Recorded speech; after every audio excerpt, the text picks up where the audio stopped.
Welcome back, everyone, to episode 15 of the Rugby Abroad podcast. We've had a little break, but on the return, I'm bringing to you one of the up-and-coming names in English rugby at the moment, Zack Henry. Zack, thanks for joining us on the podcast, mate. It's great to see you. We go back a long time, and it's awesome to see you doing so well, tearing up in English rugby. How are you, mate? No, I'm good, thanks, mate. Good to see you. Good to be on. It's been a while, but yeah, I'm doing well, thanks, mate. Just keeping busy during the lockdown, training. I'm doing a master's in sports psychology and psychology, so that's keeping me busy. Awesome. And yeah, just cracking on. Awesome, mate. Well, as you know, the podcast is about your experiences abroad. So I just wanted to get your insights into French rugby and how did you get out there? How did you go from playing in England to playing in France? Yeah, it was a bit of a weird start. I was at obviously University of Bath, and I wanted to play professionally, and I thought I had the ability to, but I didn't have any offers in England. Had no options. And luckily, my coach at Bath was friends with Richard Hill, the ex-England scrum half, who is coaching still out in Rouen. They were in Fed 1 at the time, which is the third division of French rugby, but now they're in Pro D2. And he said, we're willing to take on Zack for a season, just see what he's like. So I went for a season, played some third division France, which was such good experience, and I ended up staying for 4 years. And then now I'm back here. Obviously fluent in French with 4 years. Fluent in French. Yeah, fluent in French was like a massive help. Like especially playing 10, I had especially at Nevers. Sorry, my dog's making a bit of noise. Especially at Nevers, a lot of the time we had in my first season we had a 9 who didn't speak any French and a 12 whose English wasn't very good. So it was good for the learning, but also so important. Like obviously being able to switch between the two. That's awesome. So you started off in Fed 1, and how long did you stay there? So I was in Fed 1 for 2 years.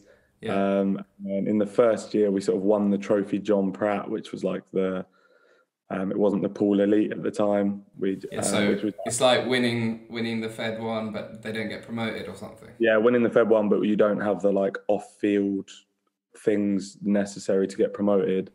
Yeah. And then second year, we got to the final, and we could have got promoted. We were fully ready to get promoted, but we lost the double-header final, and then signed for Nevers for 2 years in Pro D2. But that Rouen team, it was amazing because it was we were in Fed 1, but there was some absolutely legendary blokes. We had such a good team, a good core of English guys, which helped. We were in a cool city, and then we also had some big players. We had Jan Thomas, who plays for Bristol. We had Tom Arscott, who's obviously at Newcastle now. We had Martin Roberts, who had Wales caps and stuff. So played amazing. Years in the Premier League. Yeah. Yeah, I remember actually that year that you were in Rouen is obviously the north of France. You were just a stone's throw away from where I was playing in Jersey. I'm sure I saw you on the island once or twice. Yeah, I think we crossed. Paths a little bit. We had it was quality because you get it was 3 or 4 weeks on, and then a week off, and in those weeks off we could just go anywhere, do anything. And yeah, I think a few of them weekends we went over to Jersey and had a bit of a mad one. So I think I may have seen you there. Nice. Yeah, I think it was probably on a mad one. The memory's vague, to say the least. So yeah, mate, that opportunity that presented itself in France, was that more you taking a risk and going out there, or is it them taking a risk on you when you spoke to Richard Hill? Do you know? I think it was a bit of both. I think firstly, I just had I got dropped from academy, went the uni route.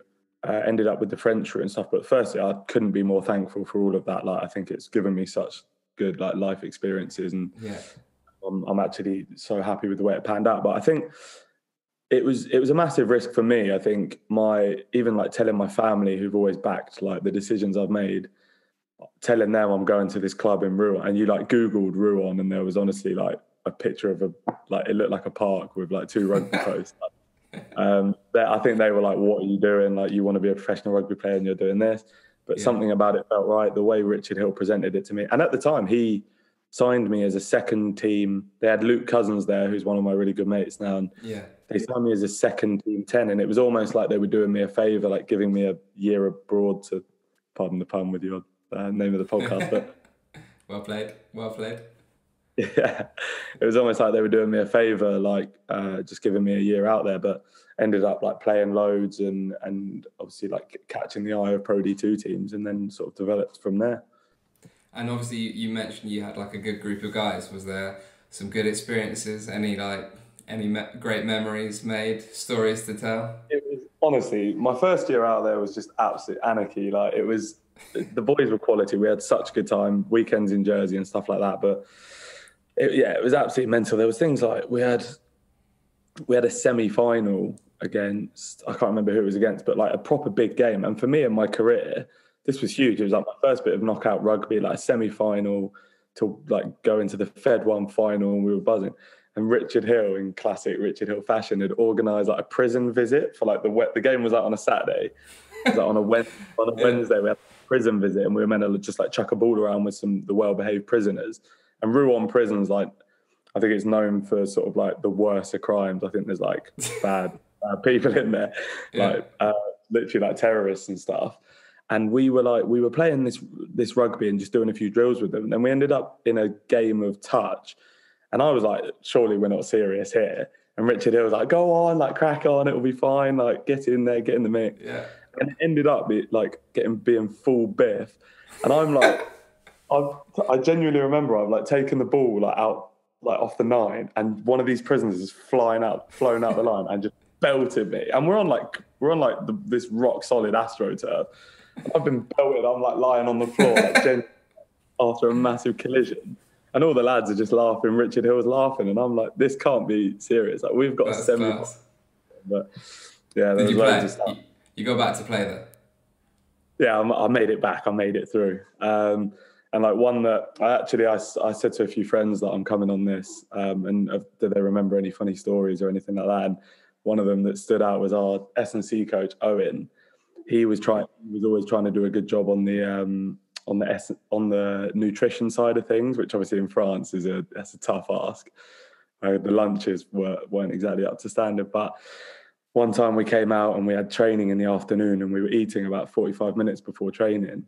And the kit man, who was a bit of a cowboy, but an absolute legend of a bloke, He had brought out like a rum cake, and it had so much rum on it that like boys are like eating up this rum, and it like tasted of alcohol. And he's like, Owen, the S&C coach, he's like, come downstairs. And he's like, he could smell the alcohol from like walking in the door. And he's like, lads, you are not eating that before training. And boys are out there training with their stomachs full of like rum cake, like being a bit tipsy. Professional. Yeah, every week there was something that was absolutely nuts, but we just reveled in it. We just loved it. Nah, it's like professional rugby in France is just a different story, isn't it? You just I remember from my experience there, you have guys just like literally walking out from the change rooms to training, just smoking fags left, right, and centre, coming back in, putting their cigarette pack out their pocket, literally on the way into. Instead of water, it's like cigarettes. It's incredible. Literally, some of these guys.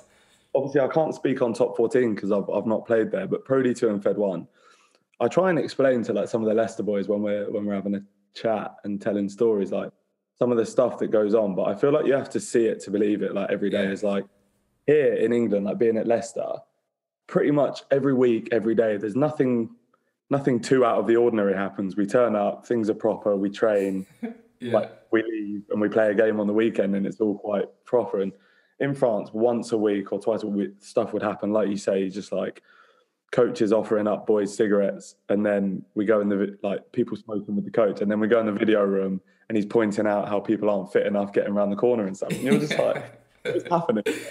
It's one thing doesn't add up to the other. No, and it's something you've got to experience. And it's also like the advice I've given to friends who have gone out since is like, you have to get on board with it. There's not every British person or Kiwi, Aussie, Islander that goes over there and tries to change things. They don't succeed, they get stressed, and they end up leaving and having a crap experience. Yeah, like you have to laugh along with it, get on board with it, and find it funny, because you're never gonna change the side of things. But what was the step up from this kind of Federal 1 level to Pro D2? Was that a big difference? Obviously, the French vibe's still the same, but was it a difference in level?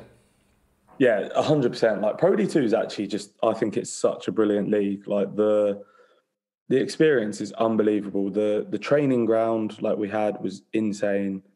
There's so much money in it. The TV rights, the fact it's the fans are there's packed stadiums every week. The passion, and it's not just like people watching a rugby game. They're like playing the band. They're like the big shirts being passed around the stadium. They're so invested, and just Yeah. like there's so many good players in there. So the standard of rugby is good, but I think the thing it misses is that level of professionalism. But if in terms of enjoyment and stuff, like we away days in Biarritz or in Perpignan or Bayonne or stuff, breathe, like playing in those stadiums or like turning up in the bus and the fans are all like lined up. And it's such a cool experience. So it was a step up, but it was honestly an unbelievable experience.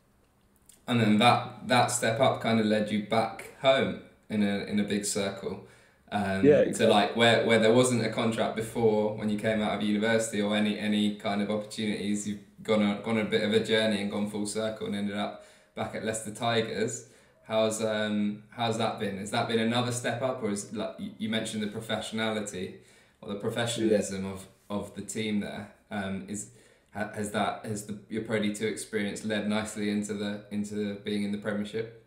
Yeah, well, I think like what Pro D2 gave me was just game time, and as a young 10 who like had no opportunities in terms of that, like it was invaluable. I just played so much rugby week in, week out, learned so much. And I always said like I don't want to be an English player who plays their whole career in France. I would like to hopefully get a Premiership cap one day. That was Yeah. always the dream. And it felt like the right time to come back. Had some really good conversations with the club and ended up coming back. But the levels here, I think there's two step ups really, because it's the step up of Premiership, but then also the new regime. I came in at a time where I think it was a bit of a transition period at Tigers. Coming in like Steve Borthwick, bringing in like really high standards and trying to get this club back to where it previously was. It's been a double step up. I've learned so much, like so much in such a short period of time. The intensity of training, how we work, and everything is so different to what I was used to in France. So like Yeah. challenging times, but I've loved the challenge. But yeah, definitely a massive, massive step up. And I think You've knocked up your 100 already, haven't you? 100 points for the club. yeah, I think I scored 100 points, and it was on. We had a European game against Connacht on the weekend, and that was my 20th Tigers appearance to Oh get like a mate. title. Quite cool. So managed to notch up quite a lot of games, which I'm buzzing about. And I think like the best way to learn is through that. Obviously, the training and stuff's brilliant, but being on the pitch, which surrounded by brilliant players and in these pressure situations, like I've made a lot of mistakes and made a lot of errors, but you learn so much. Yeah. Was there options at the time before you decided to move to stay in France? Was there anything interesting that was kind of like Yeah, there for you? 100%. It's a weird one because you sort of I went abroad and then all of a sudden there was like offers and opportunities and stuff. It's almost like people, I don't know, like not they want what they can't have, but it's almost like you go elsewhere and all of a sudden people are saying, oh, that player's out there. But when I was at uni, I guess no one really had any interest. But Yeah. yeah, there was a few offers. There was a few offers in France, a few sniffs from top 14 and the Pro 14 and like a few other Prem clubs. But it just see like the conversations I had with Tigers, the club, they came out to France and watched the game and we had a good chat and stuff like that. And there was How was just some that really experience? Did you know they were there before? yeah, it was cool. I mean, they chose the Provence away game, so Yeah. they knew what they were doing because that's obviously the best spot in France. But yeah, it was cool. It was pretty surreal. I'm sort of there just in Pro D2 doing my weekly thing, and then I'm in the Provence Stadium, and there's like I've got like representatives from Leicester Tigers coming out to watch and potentially make a signing. So that was a really cool experience. And then I signed on the back of that, and yeah, and then sort of the end of the season with Nevers, we were flying. It was probably the most I've ever enjoyed my rugby, just in terms of that week in, week out. I don't know when things click. I don't know what it was, but we were flying. We were winning some mental games. We had quite a lot of time off. So as a team, we had a little week off after we beat Grenoble at home, which was like a mental game. The like stadium and everything was rocking. It was Can crazy. you say that in an English accent just for People that don't know Grenoble. that. Thank you. Everyone says Grenoble, but it's like Grenoble. Yeah. Yeah, we won that game, and then I think it was 11 French boys, most of whom speak zero English. We got on a flight in the morning. It was me, my Irish mate Frank Bradshaw, who's still at Nevers now. Yeah. He was at Munster before, and then We'll have to get him on the pod. Yeah, get him on the pod. Honestly, he's got some stories as well. But we took 10 of us or 11 of us to London, got an Airbnb in London Bridge, and we were there for like 3 days, and it was anarchy. Like, it was so funny. Just letting these French boys like loose for the weekend was absolutely phenomenal. It was unbelievable. That's awesome, mate. And you've mentioned uni a few times back in the UK. I don't know if you get the feeling. I definitely get the feeling that there's more and more guys looking for opportunities after uni and not really finding them at home, or not really finding them in the UK, and more guys are interested in going abroad. Yeah. Do you think that's a reflection on the game in England? Well, I just think firstly, if you look at France, they've got 48 teams in Fed 1, all of which, not all of them are professional. I don't actually know the statistic, but I'd say at least 15 of them are professional, maybe 10, 15. Even the ones that aren't have like brilliant stadiums, like pretty good facilities, like they'll get a good fan base. You'll play some good rugby. And then Pro D2 is obviously the second division, which has like massive fans, TV rights, good players, like all that sort of thing, good money, sustainable money. And then top 14 is obviously amazing. But then in England, you've sort of got the academy system, which I felt, I can only speak on when I was younger, but I picked the bigger lads and I was a late developer. I thought I had skills and stuff like that, but wasn't in any physical condition. I'm still not in any physical condition to play in rugby. And then, so if you don't make academy, you've got to go the uni route, which is brilliant, and away from rugby, brilliant to get a degree and stuff like that. But then you've sort of got the champ, but obviously at the moment you're looking at not getting a sustainable salary. You're looking at like how many teams are part-time in the champ now, the pitches, the crowds. Like, it's like a Prem club's really looking into the champ as a pathway to pull players from and give them contracts. I'm not certain, like, as you know my brother very well, and he spent his majority of his career in the champ, and his experiences are mental. I mean, he could write a book on some of the savage stuff that happened to him in the champ. So I think options wise, when you come out of uni, you've got no. Go on. No, I think you're kind of lucky to have missed that chapter, the championship chapter, which I certainly partook in for 1 year, which was it. Look, it's an interesting experience. It's something that at the time when I was playing in the champ, it was a bit more professional than what it is now. There was almost all the teams there, apart from I think that year Richmond were fully professional, and now I think there's only 3 or maybe 4, maybe 5 that are full time. So your options are limited, like you say, as you finish uni, but especially if it's like I feel like, obviously I can't speak on the champ myself, but like with my brother, it was just like in terms of like when you finish uni, students, you don't have like any leverage. Like clubs can literally be like, oh, I'll pay you bloody like $5,000 or whatever for a year and take it or leave it. Whereas I feel like France, there was just so much. When I got there, there was so many clubs, so many experiences, so many different areas, and the thing is, like you could say France is a bigger country, which it is, but the population is still the same. And like the RFU and rugby in England, we're meant to be one of the biggest in the world and stuff. So it's I don't know whether the RFU is trying to go more towards like a southern hemisphere model, and kind of, well, it definitely seems like it is in terms of de-professionalising the game.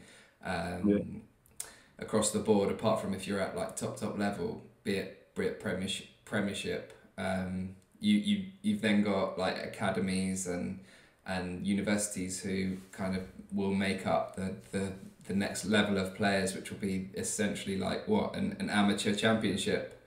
It seems like that's the way it's going, which is it's a bit of a shame, because I think it takes a lot of opportunities away from guys that will end up not that it's a bad thing going abroad, but they will end up losing out on players, and maybe maybe they could have had them for years more. Yeah, and speaking to mates, I've got plenty of mates who are unbelievable, like really talented rugby players who haven't or won't necessarily get a look into the Premier League. And I just think seeing that Pro D2 model, seeing how even though we were in the second division in France, we were treated like Prem players, top 14 players in all aspects of life, be it like the social aspect of being noticed and being like having a bit of notoriety, or the rugby aspect, the training ground facilities were insane. The fact, like the contracts were great, and you get given a car and you get looked after, and the health insurance, the medical side of things, all that. Like if that was brought into England, the amount of talented rugby players in England, that would be like, it would be such a good spectacle. Like it wouldn't matter if it's Leicester Tigers v Bath or whether it was, I don't know, Hartbury versus London Scottish. Like you could create a model that allowed for that to be a brilliant fixture that people wanted to watch, but obviously it would require the interest and the investment that it's probably not getting at the moment. Yeah, I don't know if the argument that's always used is, well, there just isn't the interest in Championship rugby. That you look at the crowds that go to games and stuff, and you look at when they put Championship rugby on TV, how many viewers are they getting? Maybe it's just not possible in England. Yeah, exactly, and that's the thing about France is like it's almost like a Fed One team will be playing a bottom of the table clash, and it won't it's not really, you wouldn't see it as a big match if you're an English rugby fan. You want to watch top 14 and maybe Pro D2, but to the fan, the locals, they'll all come out in their masses to support the team. So you get big gate numbers and stuff like that. It's just more the culture over there of rugby is just massive. It's like you go and support your local team, and Nevers isn't. It's the population of Nevers was 35,000, but we'd have almost 10,000 at every game going mental and really invested. So yeah, I remember I played there a few times, and it was one of the best atmospheres probably in the league, wasn't it? Crazy. We had a good battle there, didn't we? Yeah. No, mate, that's class. So what's the plan going forward? You're obviously settled in nicely at Leicester. You've got George Ford obviously above you in the pecking order. How's that, playing under someone with his kind of experience? No, it's cool. It's mental. But the thing is this year, I think he's only played 2 games because he's been away with England. They had like the Autumn Nations Cup or whatever it was called. And then at Christmas, we had like 2 games COVIDed off. And then he had the Six Nations. So he's not really been here that much, but training with him and playing with him, not just him, like we got Richard Wigglesworth, Ben Youngs, like all these boys in the back line. Like it's been so good for my learning. Like there's just stuff, obviously, being in Fed 1, being at uni, Fed 1 and Pro D2, while all these boys have been with the best coaches and the best regimes and stuff over the last years. There's so much I've missed and so much I'm probably a bit raw with. So training and playing with these guys is brilliant. And then in terms of going forward, like I'm contracted this year and next year with Tigers, and then who knows, take it week by week, see what the future holds. Awesome. And could that include going back abroad, or not really thought about it? Oh yeah, I definitely. Yeah, I haven't. Obviously, you never know. Like, what's mad about this game? Me and the boys speak about it quite a lot. Is how quickly things change. It's up and down. It's left and right. It's very unpredictable. But I would, in my head, I'd definitely like to finish my career in France or go back and spend some more time there. It was just, well, when I say France, rugby gives you the chance to experience anything. There's so many countries with so many cool things to offer. So I'm definitely someone who'd like to travel a bit and experience some things. But at the moment, I'm loving the challenge of being in the Prem and seeing how I can keep doing that.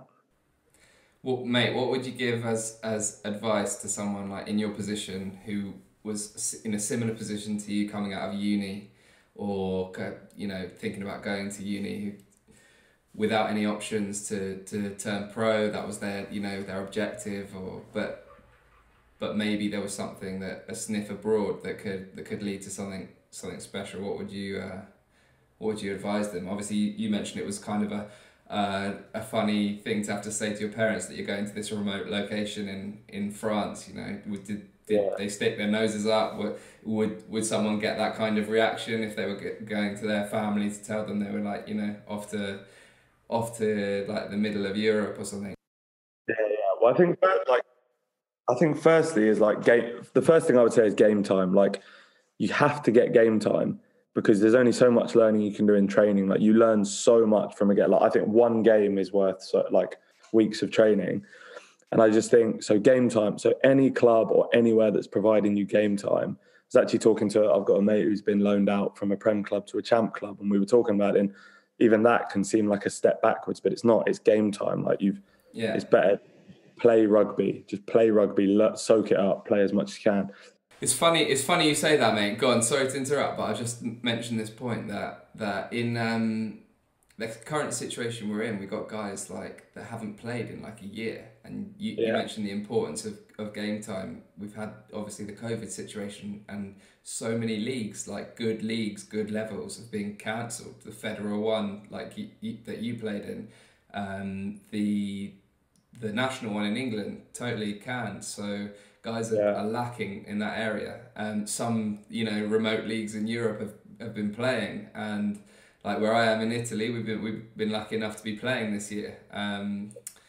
So yeah, sorry, I'll let you continue your point, but it's just an interesting one.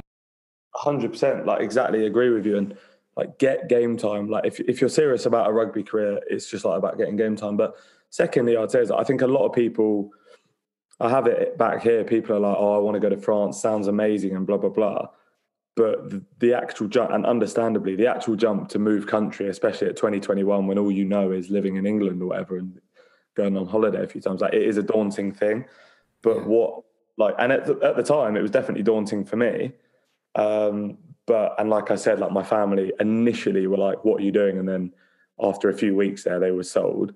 But like that, what it's given me off field, like when I retire and stuff, the fact I can speak French, the fact I've like some people I would class as best mates now are French people or like people in another country. I would never have had that if I'd have stayed in England. And I feel now like I don't know, it's given me so much more than I could ever have hoped away from rugby. That initially the jump can be tough and the start of learning a language stuff can be tough, but opens up a whole new world. And like at Nevers, I think we had 12 different nationalities at the training ground and stuff. So that opportunity to learn about the world, learn about where different people grew up, like all of that, it's just massive rather than slogging it out, trying to fight for an academy position and stuff like yeah. that. Yeah, I'd always advise just making the jump. Yeah, I guess to wherever you can play games, like you say, it's that importance of not just sitting as a third, fourth choice or fighting for scraps. It's so important being able to Yeah, express yourself on the pitch. Like you say, it's worth way more than 3 weeks of training. Just like one match, one start. Some bit of confidence from the coach. Did you ever 100. did you have it? Did you ever have any periods while you were over in France where you weren't playing and you didn't have the backing of the coach? No, I was lucky actually. I had two coaches that I got on really well with, and like managed to get a lot of game time. The only time I didn't was when I injured myself, and I don't. You remember seeing the photos of my teeth? I Like, do. like knocked my front four teeth out, snapped my jaw in half, and lost 10 kilos because I couldn't eat for about 6 weeks and all that. But so through injury, there was times I didn't play. But no, I was lucky enough to knock up a lot of games and games like playing like when teams like Perpignan, Brive, like Oyonnax, these teams, Grenoble, when they come down from top 14, but they keep their team together. Like there was little old me at 21, 22, playing away in their stadium in front of like 15,000, 20,000, whatever. Those experiences, like I would have, let's say I did end up getting a championship contract and being the third choice 10 in the champ, I'd never have had that. So in terms of like decision making, pressure, kicking under pressure, all that to prepare me for the Premiership, Yeah. like my experiences were just so valuable. Yeah, I guess there's 2 points on that with France is that there's when they've got this whole different attitude towards home and away fixtures. And Oh, it's crazy, man. when you're just starting out, if you're a new player in a club, they're always going to drop you in it for the away games, because for them the home match is obviously so important, isn't it? And the away match is sort of like, okay, it's important obviously that we put in a good show, like a good shift, but it's not the result at the end of the day. It's not what our fans are sort of paying for their season tickets for. Those are the home matches, which are absolutely key. So you are going to get an opportunity to play in those massive stadiums, which is, I remember my first year in France, and a few matches just that you just dropped in it, and it's just unbelievable to be there. Grenoble was actually my first away game in France, and it was a good Six stadium there as well. awesome stadium. There's this other thing that I was going to say, which is we're obviously both fly halves, and there's a view, a kind of like unspoken thing in France, that if you've got there's like an extra trust in an English 10 of I don't know, maybe you've had a similar experience with that, kind of being an English 10 in France, and that responsibility that comes with it. Yeah, I think they almost expect foreigners to. With foreigners, you're sort of not you live by the sword, die by the sword, but it's almost like you get entrusted so much more because they know that foreigners, we tend to actually like enjoy training, enjoy going to the gym. We do our stretching on the side, like all that sort of stuff, because they know we're a bit more professional. And they also like the fact that we, I guess, bring a bit of structure to it, because it's so loose that when they do get a British 10, they like that you can bring that sort of English side of structure to things. But they also expect you to be the best at all times and never make a mistake, and never. So when you do, you get trusted more, like you say. But if you make a mistake, the foreigners can get blamed. There could be no foreigners playing, and the boys get pumped by 40, and the coach will be at the foreigners like, "Why did we play crap?" Like just going at the foreigners. So it can, yeah, it's a double-edged sword. But going back to what you were saying about that away mentality, like, firstly, back to what we were saying about game time. Yeah, you will get game time, because even if you're third choice 10 or whatever, they'll start you every other week when it's big games away from home to save their starting 10. So even if you don't think you're that involved, you can end up notching 12, 15 games a season easy. But secondly, yeah, the away day mentality is insane. Like we beat, it was for Nevers. We had first game of the season in my first year, we had Bourg-en-Bresse at home, and we beat them, I think it was like 54-6 or something. Absolutely pumped them. They had just come up from Fed 1. Nevers were established in Pro D2 by then, like brilliant, easy result. And then we played them at their place and we lost. And it's just like, it was the same teams. It was literally the same team on a rugby pitch with two posts, and somehow they don't even bring it closer. They actually win the game. And it's just like, it's mental. And I actually remember, I won't name names because that would be the ultimate Judas, but we had an away game at Provence last season it was, and we were at a petrol, and I genuinely felt like we were going to beat them. We had already beaten them at home. We had sent a pretty good team, and we were feeling good, had a really good week's training, had already won a few games on the bounce. And we were playing Provence. We were on the bus down, and we were at a services, and one of the French lads was having a fag, like having a cigarette around the back. And I remember talking to him, and we were talking about getting some time off or whatever. And I was like, yeah, well, obviously we won last week. We'll win this week. And then, blah, blah. And he stopped me. He was like, I'm going to stop you right there. And I was like, what do you mean? And he was like, give it up, Zack. I was like, what are you talking about? He was like, obviously we're not going to win tomorrow night. I was like, I couldn't believe. And this is like a big time player in the team. Like, I was like, I cannot believe that is your mentality going into a game. Just like, yeah. And if all the French lads or like they have that mentality, then obviously you're never going to get a result. So it was bizarre in that. Yeah, it's crazy. My first season in the Pro D2, I was playing for Massy, who had just promoted in Paris, and they were like sort of the whipping boys, or you would expect them to be the whipping boys, but we were pretty much almost unbeaten at home the entire season against like all the big name clubs. They'd come sort of, they've got that like blasé attitude, the French, of coming and just like expecting to lose, and I think only a couple of teams, the top two, managed to turn us over at home. But it was like last game of the season, we played against I think it was Narbonne, a big club in the south of France, and Massy needed a bonus point win to stay up in the Pro D2 for the following season. And you don't get, it's not easy to get bonus point wins, as you know, in the Pro League 2. It's just slightly different rules. It's not just scoring 4 tries. You've got to score 3 more tries than the other side, I think. And so, but obviously there's this kind of like magical thing that they have, that being at home just means they just literally are willing to die for the shirt, which is like completely the opposite. You go away from home, everyone's just like playing cards, having smoking fags on the bus, and you're just like, and no one could care less. But it's such a juxtaposition, isn't it, of attitudes. Well, I think like one of the lads the other day actually asked me what the playoff situation is with Pro D2, and I went through it quickly. I was like, right, so 1 and 2 go directly into a semi-final. 3 plays 6, 4 plays 5 in a quarter-final. The winners of that go into the semi-final against 1 and 2, but it's at the stadiums of 1 and 2. Basically, whoever's at home wins. Yeah, so normally 1 and 2 will win, and then the Pro D2 finals are neutral ground, so that's an interesting game. But then the winner of Pro D2 goes to top 14. The loser of top 14 comes down, but then there's an accession game, which is sick. Like it's nuts. Which is the loser of the Pro D2 final plays the second bottom of top 14 at the stadium of the Pro D2 team. And you would always expect the top 14 team to win that because they've been in top 14 all year. They've got star-studded players. Unless you are French. Unless you are French. And then the 3 years that I remember, the Pro D2 teams won it every time. Yeah.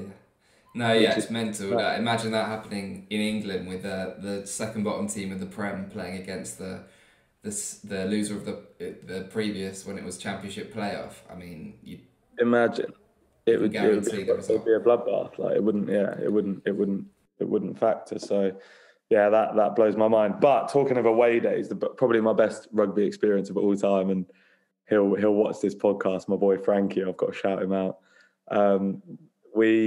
My last game for Nevers ever was Biarritz away, and we were on a run of wins, and we had targeted this game. We were like, lads, 1 away game, we are going to win this game.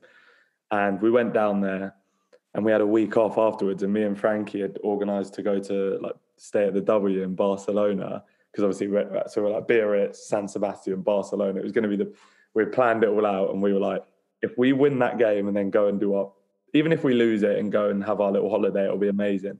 But if we win it, it would just be the best thing ever. And we were like losing 10-3 at halftime. At halftime, we're in the change room going mental. Like, boys, just give everything you've got. We go out at second half, we like pull it back. And with about 4 minutes to go, Frank charges him down and scores the try to bring it level. And then I hit the conversion to win it. And we just go absolute like berserk. Like I've never had a feeling like it. We are going mental. They kick off. We mess up the kickoff. They've got a penalty in front of the sticks to win it, like clock dead, and he shanks it. That Biarritz 10, Pierre Bernard, do you remember him? I'm not sure, but yeah. I don't remember your time, but anyway, yeah, he pulled it, and like one scrum, we kick it off, final whistle goes, we go absolutely mental. Poor lad, you were like, oh, I won't name any names. Bloody poor Pierre, whatever his name is. If Pierre Bernard watches this, I would be shocked. But but yeah, and then like when like beers in Biarritz, then down to San Sebastian, then flew to Barcelona. It was unbelievable. Yeah, let's be honest. That was your last game. Let's be honest. There are some unbelievable spots that you go and play in the south of France, aren't there? Hey, like places I'd never even heard of. Saint-Jean-de-Luz. I had never heard the word Saint-Jean-de-Luz in my life, and now I want to retire there. It is, and like, yeah, we went like we'd get a week off. Like rugby aside, we'd get a week off going to Chamonix, which is unbelievable. But like down in the south, places no one's ever heard of, and it's sort of like in between 2 big cities you have heard of, just these little beach towns or these little like. We played Saint-Jean-de-Luz in Fed 1, and that's in France. And it's on the border, isn't it, with Spain? Yeah, literally right on the border. And but we got a taxi to San Sebastian. Spent the day in San Sebastian on the beach, like having the best time. I felt like I was on holiday, and then came back to Saint-Jean-de-Luz and played the rugby game and stuff. And it was just like some of the spots you see are just absolutely unbelievable, honestly. Yeah. No, mate. So a hell of a rugby experience that you had. It sounds like abroad, and sounds like you're one day probably thinking about heading back abroad. It's been awesome to have you on the podcast, mate. Episode 15 is going to be a massive, massive hit with obviously all the Leicester Tigers fans. Hopefully we get a retweet. Don't know how popular I am with all of those. I'm sure you are. You have to make it happen. No, mate, I really appreciate your time. I know you've got a heavy schedule of training. I think we've been trying to organise this for like 3 weeks. So yeah, we have, mate. So, and do you know what? None of it's been your fault. It's all been my fault. I do apologise, but so good to catch up, brother. Yeah, awesome, man. I'm really, really, really grateful for your time, and hopefully we'll catch up soon, and we'll see how you're getting on come the end of the season. Brilliant, mate. Nice one. I'll chat to you soon, yeah? Take it easy, Zack. Thanks, mate. You can subscribe to the podcast at rugbyabroad.com. Thanks for listening in, and I hope you join me for the journey.